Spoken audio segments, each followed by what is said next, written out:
Hola, ¿qué tal? Qué gusto saludarles en un episodio más de Contrapuesto, un podcast de Grupo Multimedia, El Diario de Coahuila.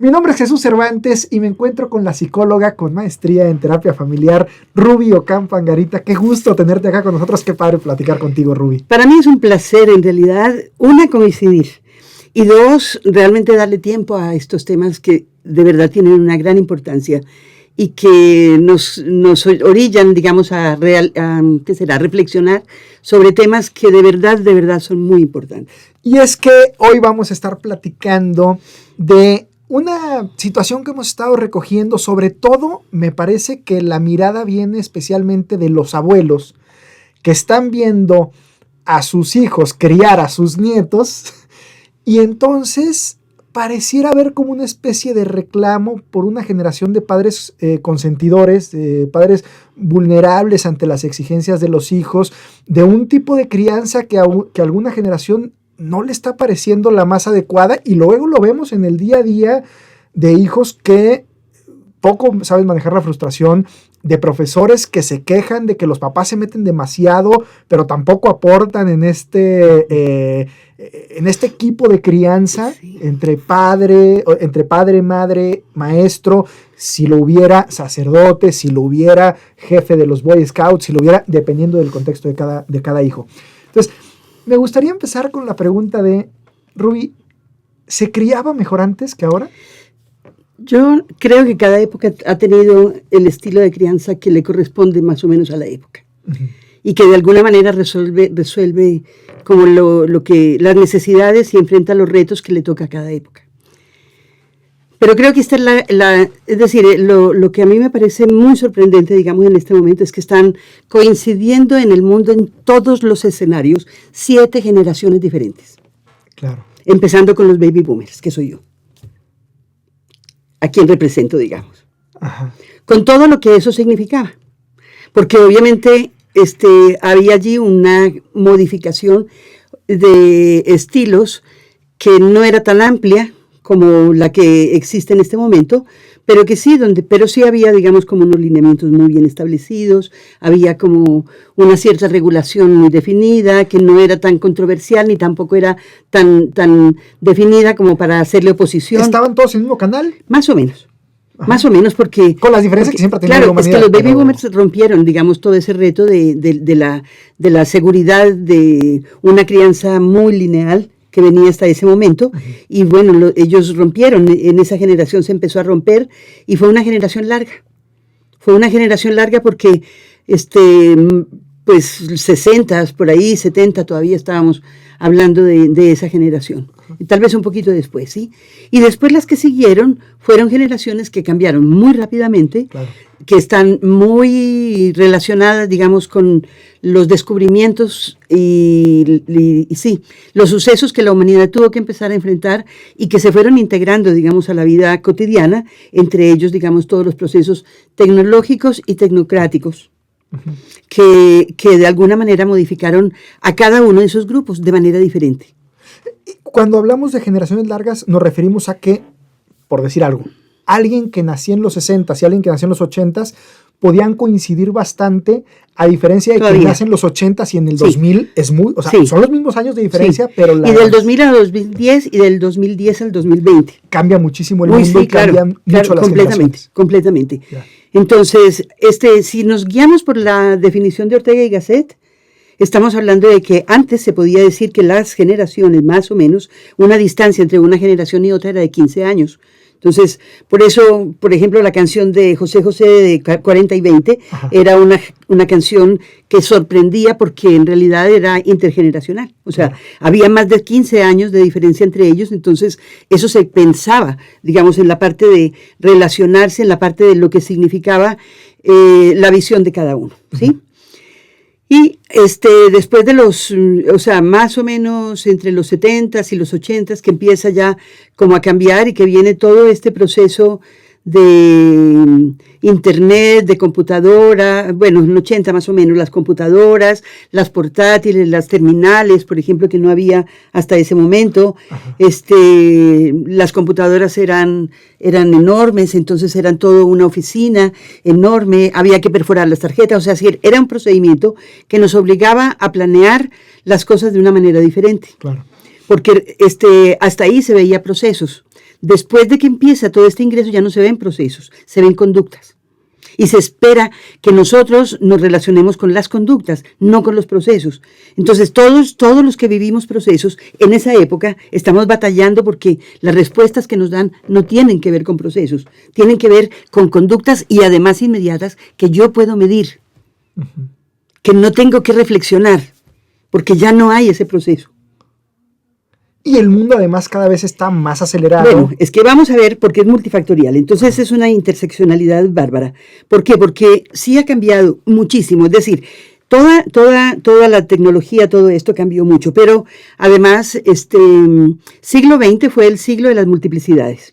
Es decir, en siglo XX florece, nos damos cuenta de que esto que yo decía que era familia, pues realmente tiene muchos nombres o tiene muchas posibilidades y demás. Esto que yo digo que es la paleta de chocolate, pues puede ser vista de muchísimas maneras. Ajá. Esto que es mi dulce favorito, pues resulta que ya tiene muchísimos empaques. Y de repente empieza a cambiar todo, de tal manera que cambió la comida, cambió todo y es una enorme variedad que empieza a encauzarse y que empieza a nombrarse a partir del siglo XXI. Todavía no sabemos cómo se va a renombrar o o qué va a generar, digamos, esta parte, pero la verdad es que mi paletita, esa paletita sencilla que yo me comía, etcétera, ya no es la paleta que se comen los chavos ahorita. Ya, ¿Sí me explico? Claro. Ni los juegos, ni el vocabulario, ni las relaciones entre las personas, ni las instituciones, digamos, básicas en las que estábamos, todo esto es diferente. Y en cada una de esas instituciones estamos coexistiendo todos, cada quien con una visión distinta. Entonces, los que tuvimos la oportunidad de visualizar el mundo antes de Internet y después de Internet y que tuvimos la posibilidad de entrar a este mundo después de todo ese proceso, pues lo vivimos de una manera. Los que empezaron a entrar a ellos chiquitos y que de verdad sus primeros juegos estaban en computadora, que Mario Bros, que quién sabe qué, esos son otros. Los que llegaron ya a un proceso en el que estaban ya automatizados, esos son otros. Y los que están naciendo ahorita, que les va a tocar la inteligencia artificial de nacimiento. No, mi nieta ya, que tiene 1 año, hace esto para mover las fotos. Y me pide fotos. Que no debería tener, digamos, una relación con la computadora o con el dispositivo, digamos, tan cercano, porque realmente todavía no sabemos cuál es el efecto. Yo estaba leyendo ayer, por ejemplo, que en Suecia, en los 2005, por ahí, decidieron en las escuelas ingresar, quitar los libros y poner computadoras para que los chicos aprendieran en computadoras. Ahorita están queriendo regresar a los libros. Mira. ¿Por qué razón? Pues porque los chavos necesitan realmente el proceso. Entonces, yo creo que ya a estas alturas necesitamos ambas cosas. Necesitamos saber que hay procesos inmediatos, que hay cosas que pueden suceder por un estímulo que yo activo y que de inmediato me da una respuesta, y que habrá cosas que requieren realmente más tiempo y que yo haga más cosas y que tenga la capacidad de esperar. Entonces, a mí me sorprende, por ejemplo, en la universidad, que soy maestra de la universidad hace muchos años, estoy hablando de más o menos hace unos 15 años, yo empezaba a observar que mis estudiantes de prácticas y de servicio social, que ya ya estaban a punto de salir y demás, estaban esperando ya una respuesta inmediata. ¿En qué me daba cuenta? En que mi oficina estaba en un departamento que tenía varios cubículos y un espacio grande donde estaban los niños, porque yo estaba encargada del departamento de psicología infantil, y entonces a veces estaba sola, cuando estaban los chicos en clase, estaba sola, así es que alguien tocaba la puerta y yo tenía que levantarme, cruzar todo el espacio para llegar allá. Y resulta que cuando yo llegaba a la puerta ya no había nadie en la puerta, porque esperaban que la puerta se abriera en cuanto tocaban. Ajá. Y esa situación de querer una respuesta inmediata sucede con la vida cotidiana. Entonces, la queja de la falta de tolerancia, la frustración, por ejemplo, es una queja que tiene que ver con una experiencia que no tienen los chicos, que es realmente estar relacionada con los procesos. Está relacionada con que yo quiero un muñeco, tengo una plastilina, puedo elaborar el muñeco y me va a tomar un tiempo hacerlo. ¿Y esto qué significa? Entonces es un proceso de creación, es un proceso en el que tú te imaginas, es un proceso que manipulas, en el que manipulas, y hay realmente una serie de cosas. La relación humana es igual. Uh-huh. Entonces, ¿qué pasa con los papás? Yo estaba muy sorprendida una vez que me llegó al departamento una pareja de chicos muy jóvenes, con un bebé de 1 año más o menos, 1 año un poquito. Y entonces yo estaba muy sorprendida porque pensé que venían a consultar algo sobre otro hijo, o sea, no pensé que venían a consultar por ese hijo. Ajá. Y me dicen, es que no sabemos ya qué hacer con él. Tenía 1 año, 1 mes, 2 meses. Y yo les dije, ¿por qué? Pero también le estoy hablando de que hace más o menos unos 15, 16 años. Y me dice, es que no, ya no obedece, ya no podemos hacer que él haga cosas, no podemos, está realmente intolerable. Y entonces, bueno, al tratar de reconocer un poco cuál era la circunstancia, qué era lo que pasaba, bueno, se juntaban factores de no saber, eran chicos que no tenían como familiaridad con la crianza, que la única crianza que conocían pues era la familiar, la que ellos habían vivido, claro. que no les daba como mucha claridad y ellos no estaban como en esa situación de reflexionar sobre cómo me criaron, ¿sí? Y de madurez. Claro, y de madurez tampoco. Que no tenían conocimiento, por ejemplo, del desarrollo del niño, de sus necesidades, que no le hablaban, que esperaban que él hiciera cosas, como puede esperar uno cuando cree que el niño sabe o cuando cree que el otro sabe y demás. Y entonces era así como, el niño no necesita que yo trabaje nada, ni que nadie trabaje nada con él. Vamos a empezar un proceso de enseñanza, de capacitación, de psicoeducación, en el que nos pongamos de acuerdo para saber qué saben ustedes y qué esperan de este niño. Y este niño tenga una vida, pues, tranquila de desarrollarse como niño con unos papás que pueden acompañarlo de una manera apropiada. Y allí es que nos encontramos, por ejemplo, con eso, porque ahí es donde empiezan el niño a generar el deseo de dominio, porque en cada instancia de la vida, en cada momento de la vida, el niño necesita tener esa seguridad de que domina algo. Uh-huh. Y hay una etapa de la vida, en la infancia, donde el niño es omnipotente, porque el mundo gira y siente esa omnipotencia, pues, que es definida por nosotros como tal, pero que es así como que yo soy el centro del mundo y todo el mundo gira a mi alrededor, y es verdad. O sea, eso es cierto. Es parte del desarrollo, claro. Desarrollo. La situación es que cuando, ¿por qué? Porque como los tiempos van cambiando, entonces parte del análisis que hacían, por ejemplo, los psicoanalistas es que los niños antes se tenían que adaptar a las circunstancias. Es decir, yo tenía una mamá, yo no sé si a mí no tengo conciencia, no se lo pregunté a mi mamá o no me lo dijo, que si a mí cómo me arreglaron cuando yo era bebé. Ajá. Si me amarraron las manos, si me pusieron así tamalito y todo eso, yo no sé eso. Ajá. Pero antes, cuando eso se hacía, al niño no le quedaba más remedio que pues adaptarse a la situación. Pues no puedo mover las manos, no puedo mover las manos. No iba a estar llorando todo el tiempo porque le tenían amarradas las manos, ¿verdad? Pero cuando le desataban las manos, el niño tomaba los objetos, los agarraba, se ponía uno en manos del otro, hacía lo que tenía que hacer con la actividad, o con el objeto. Con el paso del tiempo, como les queremos facilitar todo, entonces ya yo no espero que el niño haga un esfuerzo para hacer esto. Más bien el proceso es que cambió a tal modo de que yo soy la que me tengo que adaptar al niño. Yo le creo todas las condiciones para que el niño haga lo que yo espero que tiene que hacer. ¿Y eso es positivo? Pues no.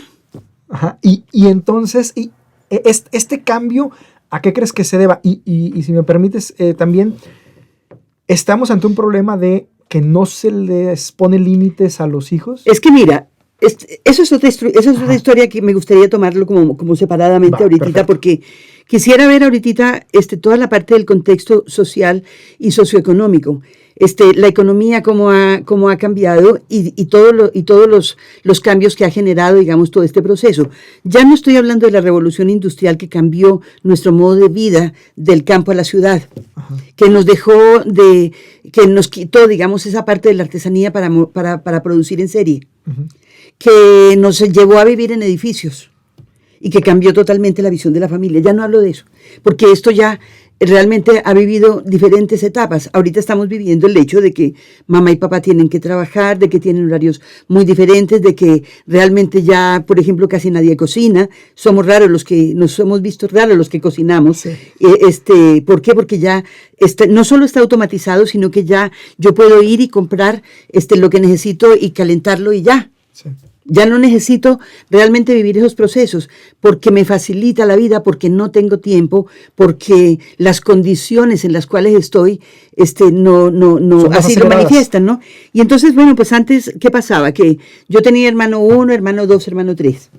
Y hermano 1, hermano 2, hermano 3, al jugar conmigo ayudaban a mamá, porque en lo que mamá estaba haciendo cosas, yo estaba jugando con hermano 1 o hermano 2. Uh-huh.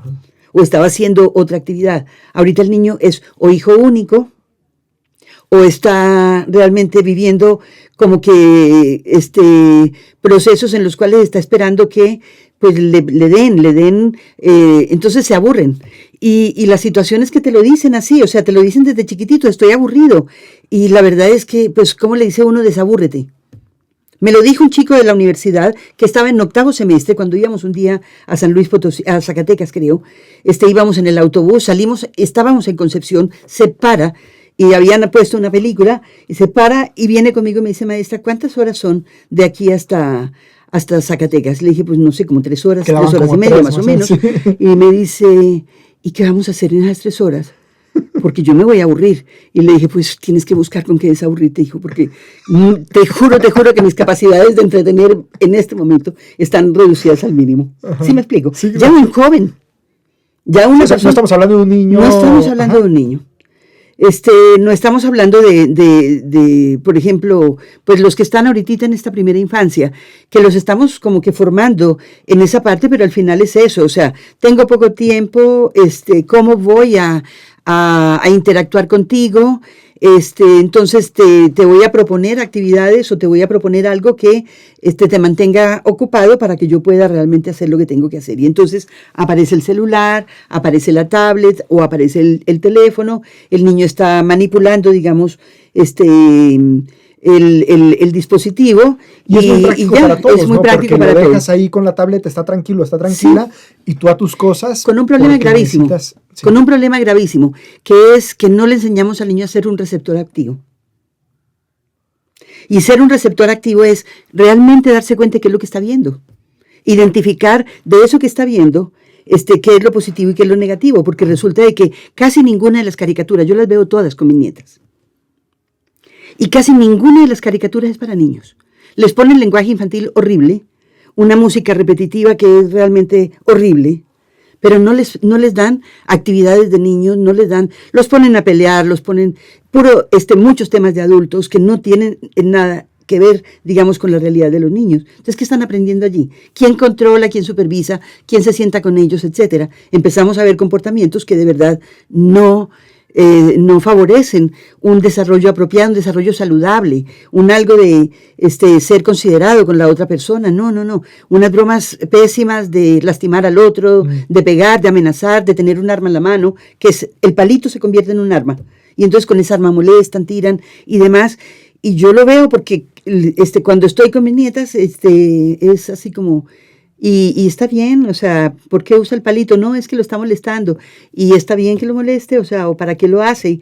Y entonces ellos pueden ir pensando, pero hubo un momento en que yo no vi, por ejemplo, porque no es que yo lo vea, yo tengo tiempo con ellas a veces, pero sus papás también y también lo hacen, pero estaba yo sorprendida porque sus conversaciones, las cosas que hacían, la manera en que jugaba con los niños era una réplica de eso que estaba viendo allí. Y son caricaturas bien fuertes, o sea, muy atractivas para ellos por los colores, porque tienen mucho movimiento, porque están realmente situadas en las características que tienen los niños ahorita, pero de verdad no son nada saludables porque no proveen de recursos para que ellos puedan realmente tener una relación como adecuada con el contexto. Entonces yo decía, ¿por qué no hay una sola caricatura que muestre cosas de la vida diaria? O sea, que muestren, no sé, como cuando nos sentamos a comer, porque son aburridas, ¿sí me explico? Ajá. Porque vamos a sentarnos a comer y entonces una dinámica de comida familiar, porque ya no hay comidas familiares. Ya los niños no se sientan a comer con sus papás. Cada quien come a la hora que puede, el niño come frente al dispositivo, etcétera. Y entonces, ¿cómo establecer un vínculo? ¿Cómo hacer que esto realmente sea nutritivo, digamos, a esa parte? Hay que generar un nivel de estabilidad dentro del entorno, pero eso lo tiene que hacer alguien porque requiere tiempo, porque requiere constancia, porque requiere una planeación. Y al día de hoy, los padres que ambos están trabajando, lo que comentabas de este contexto en el que estamos, ambos están trabajando, poco tiempo tienen y demás, si no son ellos, ¿quién puede proveer esto a los dispositivos que ya vimos que es lo que genera? Esto, entre otras tantas cosas, puede ser que es lo que haya desatado o lo que esté detonando una forma de crianza que no sabemos dónde va a parar, porque el problema con la crianza es que pues no sabemos si lo estamos haciendo bien o mal, en 20 o 30 años nos daremos cuenta, ¿no? Tenemos muchos problemas porque no hay un proceso de educación que vaya acompañando estos cambios. Ajá. A veces las escuelas han generado, por ejemplo, escuelas para padres. Tiene más de 30 años que se está haciendo escuela para padres en muchas escuelas. Sí, como unos 40 años más o menos. Pero no es un proceso unificado y no corresponde, digamos, como a una necesidad. Corresponde a lo que el colegio o la escuela en ese momento quiere enseñarles a los papás y lo que va visualizando como parte de esa falta de equipo. Entonces, el tema aquí es, uno, que se multiplicaron también los estilos de crianza. Es decir, en este proceso de multiplicidades, entonces, antes que era un estilo directivo, un estilo vertical, un estilo donde papá manda, como muy, muy definido. Ajá. Y demás, entonces como que no había mucho a lo que uno pudiera decir como hijo. O haces caso, obedeces, o obedeces, se acabó. Y ya se acabó. Porque soy tu papá. Ajá. ¿Y quién iba contra eso? Claro, como te lo dijera, porque a veces no te lo decían así tan drásticamente, a veces te lo decían de una manera más drástica o como fuera, pero ese era el sentido. Yo digo y tú haces. Ajá. Y si quieres, claro, y si quieres proponer, pues tienes que decírmelo y yo veré. Sí, porque el que decide aquí soy yo. O sea, la autoridad. El papá o la mamá en su defecto. O sea, sí. En la mayoría de las veces. Ajá. Esa es una parte. La otra tiene que ver con esa parte de las multiplicidades y la falta de acompañamiento de los especialistas, porque como no hay una unidad, entonces algunos están como de acuerdo o están proponiendo, digamos, sistemas donde realmente no hay límites. Yo me acuerdo cuando yo estaba en la normal, que fue, digamos, lo primero que yo estudié, pues estudiábamos ya los sistemas laissez-faire, por ejemplo, que eran pues sistemas donde niño tú vas avanzando a tu ritmo, pero tú decides qué quieres estudiar, qué quieres saber y cómo lo quieres aprender. Y entonces en el ambiente había todo y la verdad es que que hicieron seguimiento con los años después para estos chicos que estudiaron en estos sistemas así definidos en Europa y ya como adultos, y pues encontraron que había algunos que habían encontrado una manera de ser productivos en la sociedad y otros que no habían encontrado ningún camino. Y en ese intermedio, pues, los intermedios, todos los procesos. Entonces, bueno, todos los grises posibles. ¿Qué sucede? Que empezaron como las modas. Y entonces es la moda de la educación tal, es la moda de la educación tal, es la moda de la educación tal y demás. Hay un pleito ideológico muy importante en las disciplinas, que es todo este pleito que se da a partir de los 50 del siglo pasado, con las metodologías y con los enfoques para ver procesos terapéuticos o para ver procesos educativos, etcétera, con toda la parte conductista, con toda la parte humanista y con todos los que todos coexistieron. pero que algunos tuvieron más resultado que otros. Y entonces empieza como a hacerse un proceso de diferenciación también en lo educativo. Entonces aparecen, por ejemplo, las educaciones que estaban relacionadas con programas conductuales, algunos muy rígidos, muy bien, que funcionaron, por ejemplo, y que funcionan todavía con las personas con discapacidad, porque había que trabajarlos así. Hay que hacer ciertos procesos, las cosas son así, todo es rígido. Y sí, claro, y reforzando, o sea, decir, por ejemplo, los problemas de conducta con los chicos autistas, o la adquisición de conductas, en el caso de ellos, o la extinción de conductas inapropiadas, que son realmente cosas que ellos necesitan. Funciona bien, pero no, yo tenía un maestro conductista en la universidad y era tremendamente, no me atrevo ni a decirlo, no me atrevo ni a decirlo como lo pienso, pero era tan conductista que toda su vida la generó alrededor y la gestionó alrededor del conductismo, y a mí me daba mucho susto eso, porque el conductismo sería estímulo-respuesta. Estímulo-respuesta. Entonces yo te conquisto, y conquistar, digamos, como él decía, conquistar a la esposa, con puro reforzamiento. Entonces, saber, y sí, muchas veces hacemos eso, es decir, te doy una flor, te canto una canción, te llevo al lugar que te gusta, veo que tienes unas respuestas de aceptación a lo que yo dije, entonces lo sigo haciendo, y pues voy haciendo cosas en ese sentido, pero él realmente era así. Y de verdad a mí me cuestionaba muchísimo toda esta parte, porque bueno, mi formación es humanista, entonces, de fondo. O sea, no quiere decir que no haya usado, por ejemplo, métodos conductuales, sobre todo trabajando con niños con discapacidad, claro, porque no todos los métodos sirven para la misma persona en todas las etapas de su vida o en todas las instancias. En cuanto a la crianza positiva, que me parece que es una de las que más ha tomado auge, por lo menos en redes sociales, y además uno ve como la crianza positiva y demás. ¿Qué pros, qué contras tendrá o no se está aplicando de la manera correcta? Ay, es que acabas de decir, yo creo que lo que a mí me parece que es un poco el alerta en este caso. El problema de la falta de acompañamiento de los especialistas se observa, digamos, con la aplicación de las metodologías y con la utilización de los vocabularios especializados en el lenguaje coloquial. ¿Sí?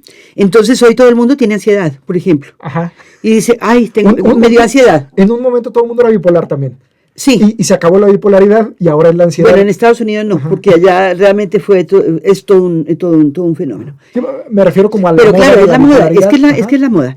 El peligro, digamos, de usar esto es que realmente creemos que cualquier cambio en el estado de ánimo y todo esto genera, digamos, un proceso como el de ansiedad, y es posible que a lo mejor en esa falta de conocimiento yo realmente como usuaria o como individuo que está viviendo un proceso de este tipo, pues empiece a reaccionar o empiece a actuar de una manera en la que no es saludable para mí, porque no estoy haciendo realmente nada a través de un acompañamiento. Entonces estamos usando un montón de términos que son importados, digamos, de la especialidad o de las diferentes especialidades y demás.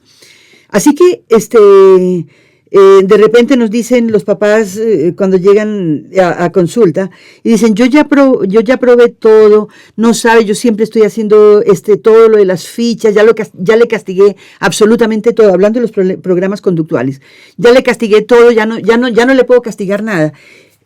Dígame qué hago. Y le dije, pues es que ¿quién le dijo que hiciera este programa? Ajá. ¿Quién le dijo que usara un programa conductual? No es que una maestra me dijo que le pusiera fichas, no, es que así no se aplica el programa. O sea, si usted quiere hacer un programa conductual, tiene que hacerlo de verdad con los pasos que viene el programa, y no es así como a mí se me ocurre. Entonces, tú hiciste tienes un logro ahorita, yo te doy un premio. Y entonces, si vuelves a hacer el logro, mañana te doy el mismo premio o te lo doy más grande. Y si pasado mañana lo haces, te voy a dar el premio y el premio va a ser más grande porque él me va a pedir uno más grande. Y resulta de que yo lo que estoy aquí es distorsionando todo ese proceso porque no lo voy a poder sostener. Claro. Y eso se va a convertir en un problema conductual más adelante. Muy grave. Uh-huh. Que puede ser que tenga que ver con la tiranía. Que la tiranía también es un término que llega, digamos acá, y que aparece quizás del vocabulario político, pero que en psicología no lo usamos. Porque no podemos, es decir, un niño tirano, pues no nació tirano. Ajá. O sea, si hablamos de lo que concebimos en un momento con un niño que es omnipotente y que piensa que el mundo gira alrededor de él y que todo el mundo está a su disposición. Controlar a los papás, claro, y que... Ajá. Que está a su disposición. Entonces, ¿cómo pasó eso? Eso es lo que tiene que ver el especialista.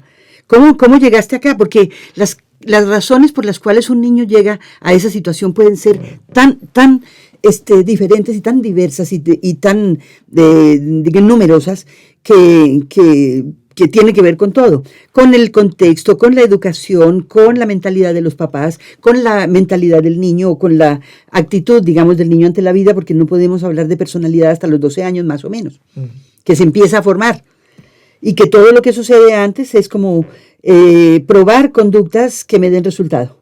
Ajá. Ajá. Y entonces, digamos, para evitar hijos tiranos, si me permites el término, sí, claro.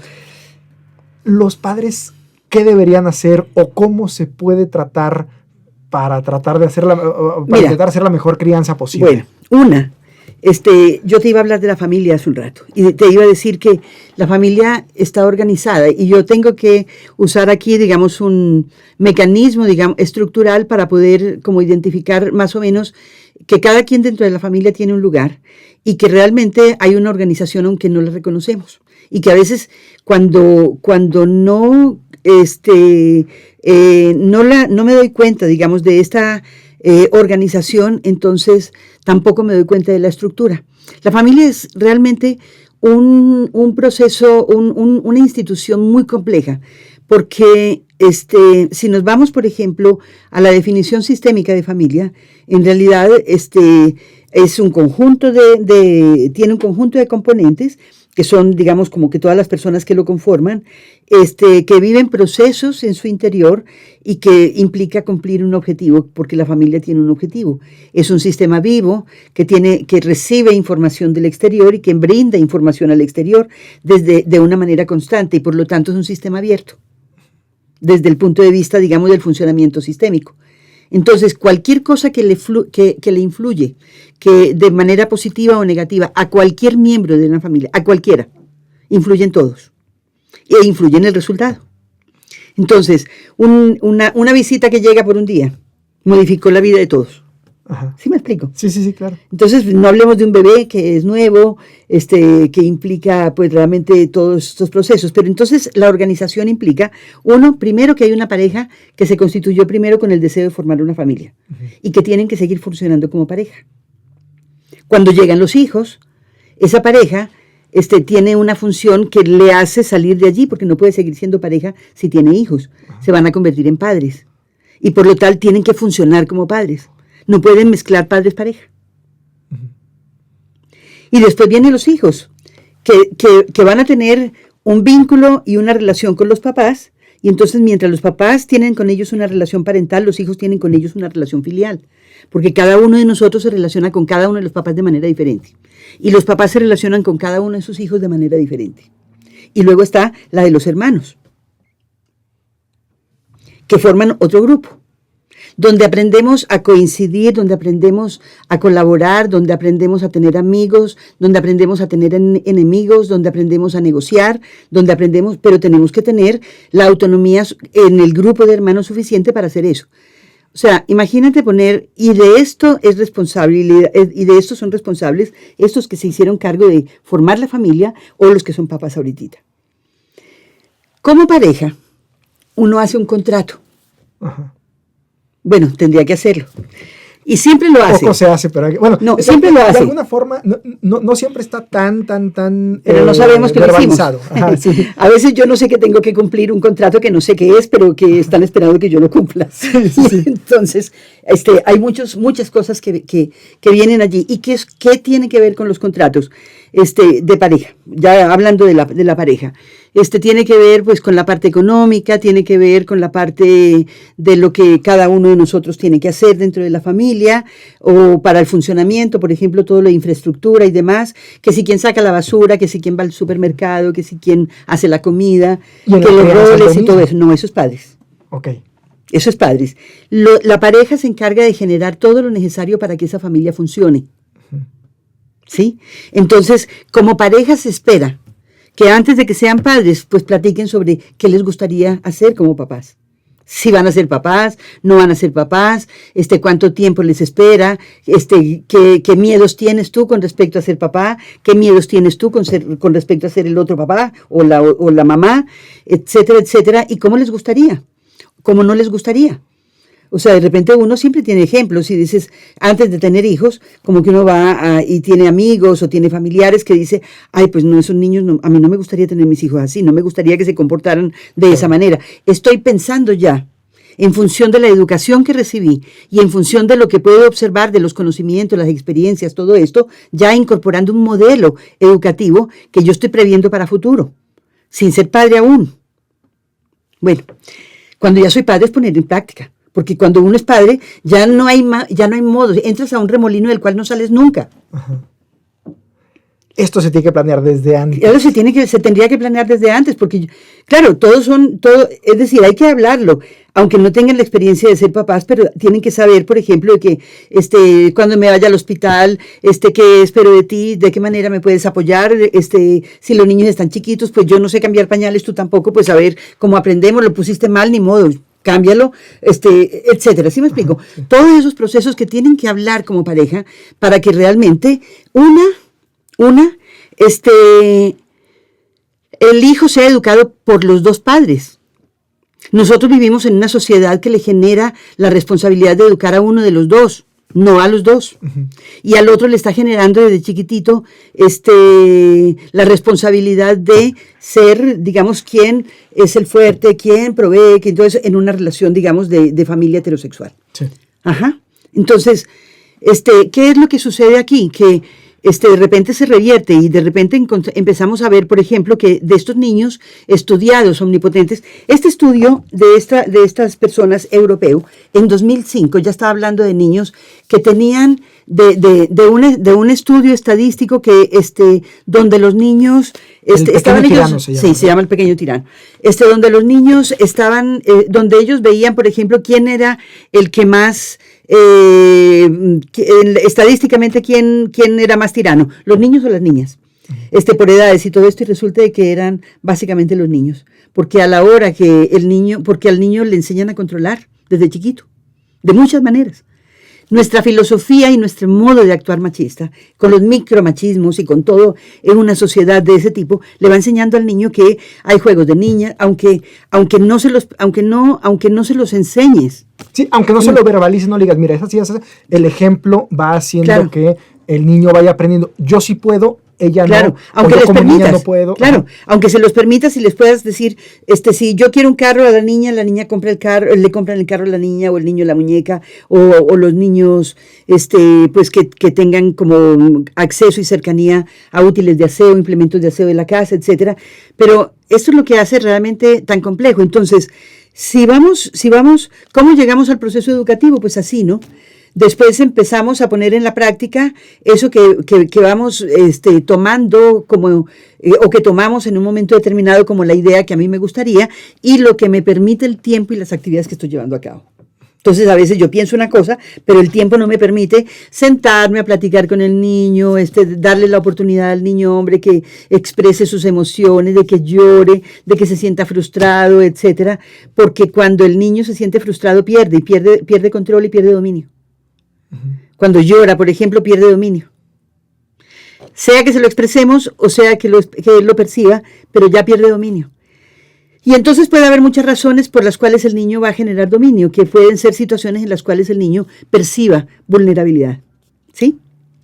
¿Cuál es el método que mejor funciona? Pues la verdad es que ahorita yo no sé si podemos decir algo más, es decir, como definitivo. Yo creo que tenemos una educación y una visión de la salud y todo esto muy patologizante y muy relacionada, digamos, con los comportamientos inapropiados o con aquello que no tiene que hacerse, con la enfermedad, con lo patológico, con todo eso. Incluso las disciplinas fueron como encaminadas un poco a esa parte.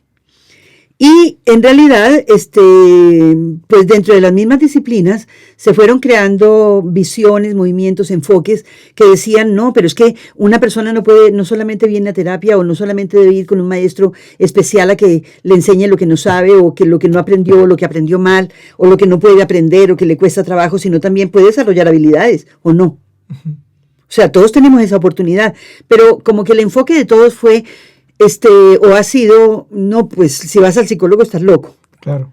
Si vas con un maestro de apoyo, no, pues es que eres un bobito o una persona que no sabes, pobrecito, está mal. ¿Sí me explico? Y empezamos a hacer calificativos de una manera que de verdad no tiene mucho que ver.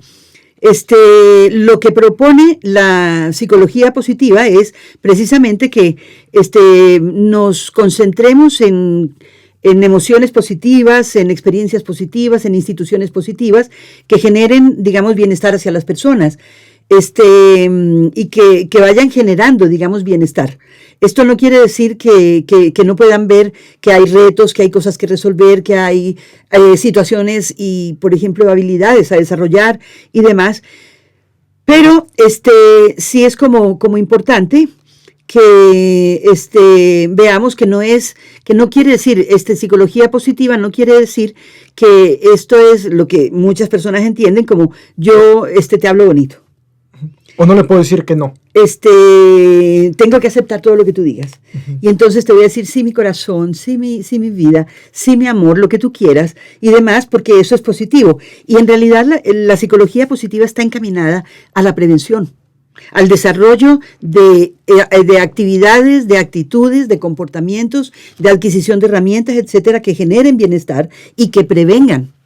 Que no solamente estemos curando o deteniendo, digamos, procesos de difícil, que siempre va a haber por distintas circunstancias, pero que no pueden ser, digamos, como el común denominador a través del cual definimos un grupo social. Uh-huh. Rubí, a manera de cierre, ¿dónde más podemos aprender o los padres de familia a dónde se pueden acercar para aprender más sobre la crianza y no tener un hijo tirano, digamos? Ay, es que yo creo que hay que hacer equipo.